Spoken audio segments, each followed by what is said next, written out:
साथियों, स्वागत है आपका आपके अपने YouTube channel study with Poonam Singh में। मैं हूं आपका दोस्त साहब सिंह। आज हम बात करेंगे हिंदी में। हमने स्वर संधि, व्यंजन संधि और विसर्ग संधि तीनों पढ़ लिए हैं।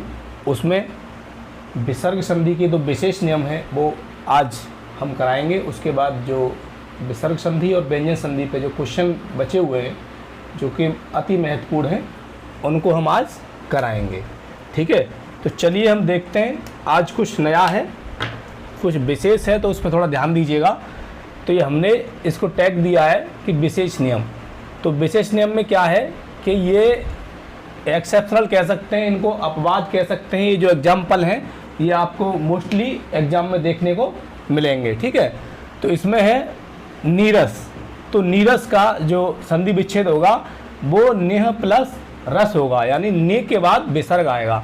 तो अब ये विसर्ग कैसे आया ये मैं आपको बताऊंगा। तो ये नी है, इस नी में जो ई का प्रवेश है, जो ई का ये जो प्रवेश है उसमें क्या है कि जो दीर्घ ई है ये, तो वो लघु ई प्लस लघु ई, दोनों लघु ई जो मिलेगी तो दीर्घ ई बनेगी। ये आप जानते हैं पहले से। ठीक है, तो जो पहली वाली जो ये लघु ई है ये वाली, तो इसका तो जो ना है, जो ना वर्ड है उस पर इसकी मात्रा लग जाएगी। लेकिन जो दूसरी वाली जो अंतिम ई है ये पिछली वाली, इसका क्या होगा, ये विसर्ग में परिवर्तित हो जाएगी। तो ठीक है दोस्तों, यहाँ से क्या होगा, ये नि प्लस रस हो जाएगा, यानी ये वाली जो लघु ई है वो विसर्ग में परिवर्तित हो जाएगी। ठीक है, तो ये नियम है, ये थोड़ा विशेष नियम है, इसको हमें ध्यान रखना है। कभी कभी हम इसको मिस्टेक यानी गलत कर देते हैं। तो आगे है हमारा निरोग। ठीक है, तो यहाँ पे कुछ लोग क्या करते हैं, निरोग लिखते हैं, यानी लघु ई की मात्रा लगाते हैं। तो ऐसा नहीं है, यहाँ पे इसको इसी तरीके से लिखा जाएगा, निरोग।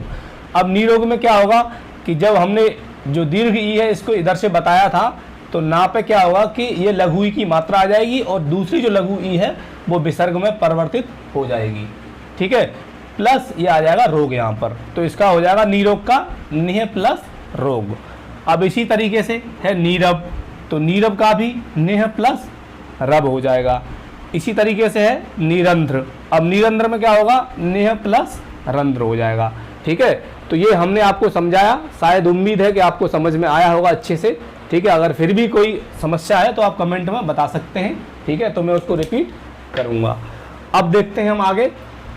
ये है विसर्ग के बाद, ये भी नियम जो है वो महत्वपूर्ण है। विसर्ग के बाद यदि क और प आ रहा है, विसर्ग के बाद यदि क और प आ रहा है, क वर्ड आए या हमारा प वर्ड आए, यदि क और प वर्ड दोनों आ रहे हैं तो हम क्या करेंगे कि ये जो एग्जाम्पल है हमारा प्रातः प्लस काल, इसमें यानी कोई परिवर्तन नहीं होगा, इसमें नो चेंज रहेगा। तो उसमें क्या करेंगे, प्रातः प्लस काल, केवल उसके दो खंड हैं उनको हम अलग कर देंगे और इसमें कोई परिवर्तन नहीं होगा। अब है अंतःकरण। तो अंतःकरण में क्या है कि इसमें अंतः प्लस करण, यानी अंतः प्लस करण, संधि के बाद भी ऐसा ही रहता है ये, और संधि विच्छेद के बाद भी केवल दो जगह बट जाता है। ये जो क और पा का जो हमारा नियम है, इसको विशेष ध्यान देना है, क्योंकि हम विसर्ग संधि में जब पढ़ते हैं तो क्या करते हैं कि उसी के नियम को हम इसी में लगा देते हैं, लेकिन ऐसा नहीं करना है आपको।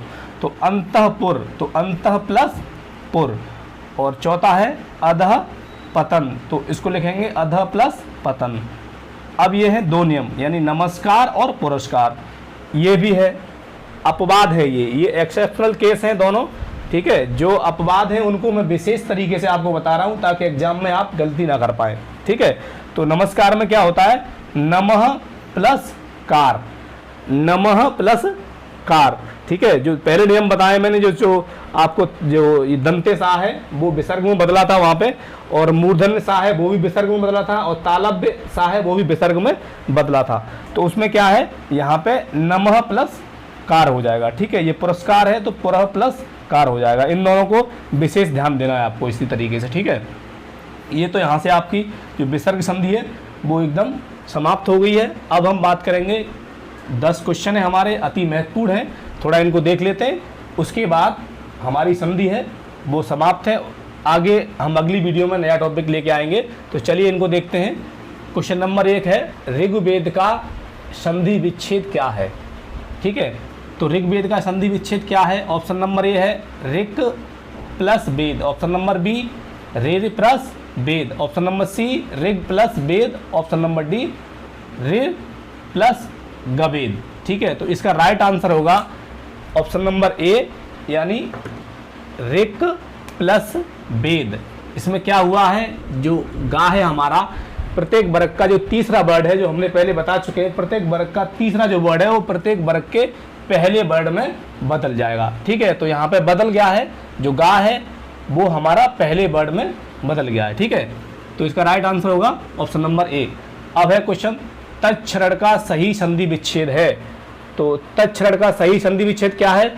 ऑप्शन नंबर ए है तत् प्लस सरड़, ऑप्शन नंबर बी है तत् प्लस क्षरण, ऑप्शन नंबर सी है तत् प्लस सरड़, ऑप्शन नंबर डी है तत् प्लस क्षरण। तो इसका राइट जो होगा वो होगा ऑप्शन नंबर सी यानी तत् प्लस सरड़। ठीक है साथियों, इसमें मैंने आपको बताया है जो छ है वो सा में बदल जाता है। ठीक है, अब कौन सा व्यंजन संधि नहीं है, यानी हम कह सकते हैं कौन सी व्यंजन संधि नहीं है।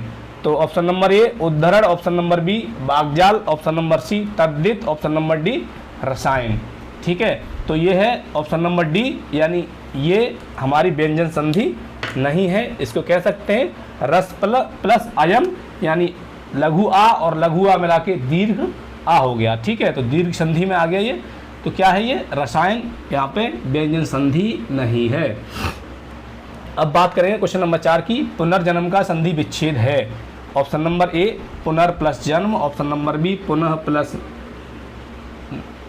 प्लस नरजन्म, प्लस ऑप्शन नंबर डी है, ऑप्शन नंबर सी है पुनः प्लस जन्म, ऑप्शन नंबर डी है पुनर् प्लस आजन्म। ठीक है, तो इसका राइट आंसर होगा ऑप्शन नंबर बी। ठीक है साथियों, अब बात करते हैं क्वेश्चन नंबर 5 की, निम्न में विसर्ग संधि है। ऑप्शन नंबर ए निष्कर्म, ऑप्शन नंबर बी संयोग, ऑप्शन नंबर सी सदैव, ऑप्शन नंबर डी ग्रीस। तो इसका राइट आंसर होगा ऑप्शन नंबर ए या निष्कर्ष में विसर्ग संधि है। ठीक है, जो कि निह प्लस कर्म हो जाएगा निष्कर्ष का। अब हम बात करते हैं क्वेश्चन नंबर 6 की, मनोबल में संधि है।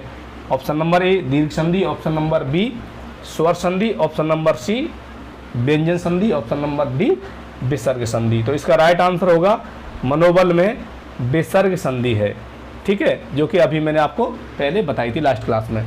अब बात करते हैं अतियुक्ति में संधि है, दीर्घ संधि, गुण संधि, अयादि संधि। तो इसका राइट आंसर होगा ऑप्शन नंबर सी यानी यड़ संधि। क्वेश्चन नंबर 8, बालोचित शब्द का संधि विच्छेद है। तो ऑप्शन नंबर ए है बोलो प्लस चित, ऑप्शन नंबर बी है बाल प्लस उचित, ऑप्शन नंबर सी है बाला प्लस उचित, ऑप्शन नंबर डी है बा प्लस लोचित। तो इसका जो राइट आंसर होगा वो होगा बी यानी बाल प्लस उचित। ठीक है, अब हम बात करते हैं क्वेश्चन नंबर 9 की, रूपांतरण में संधि विच्छेद होगा। ऑप्शन नंबर ए है हमारा रूप प्लस अंतरण, ऑप्शन नंबर बी है हमारा रूप प्लस अंतरण, ऑप्शन नंबर सी है रूपा प्लस अंतरण, ऑप्शन नंबर डी है रूपा प्लस अंतरण। ठीक है, तो इसका जो राइट आंसर होगा ऑप्शन नंबर ए रूप प्लस अंतरण।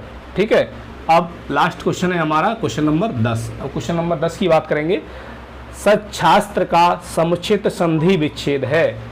सच्छास्त्र का समुचित संधि विच्छेद है। ऑप्शन नंबर ए सच प्लस शास्त्र, ऑप्शन नंबर बी सत्य प्लस शास्त्र, ऑप्शन नंबर सी सत्य प्लस शास्त्र, ऑप्शन नंबर डी सच प्लस शास्त्र। तो इसका जो राइट आंसर होगा वो होगा ऑप्शन नंबर बी यानी सत्य प्लस शास्त्र। तो उम्मीद है यहाँ तक आपको समझ में आया होगा। मैंने यानी विसर्ग संधि और व्यंजन संधि, स्वर संधि, तीनों संधियों को मैंने अच्छे से आपको बखूबी बताया है और प्रत्येक संधि पे मैंने क्वेश्चन भी दिए हैं जो कि अति महत्वपूर्ण हैं और प्रत्येक एग्जाम में आपको वो देखने को मिलेंगे।